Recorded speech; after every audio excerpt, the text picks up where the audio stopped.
In today's video, I will be guiding you through how you can cancel NordVPN Trail on Android. So if you're using an Android device and you purchased or simply got a trail for NordVPN, how do you actually cancel it? This is super easy.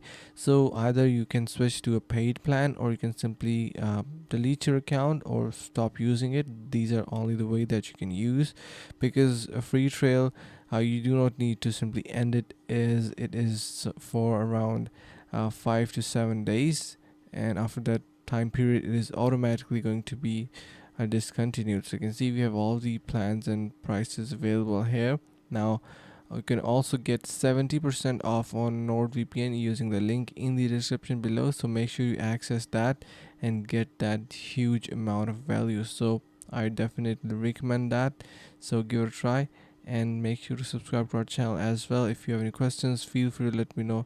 And yeah, so that is going to be pretty much it for this video. Thank you so much for watching, and see you in the next one.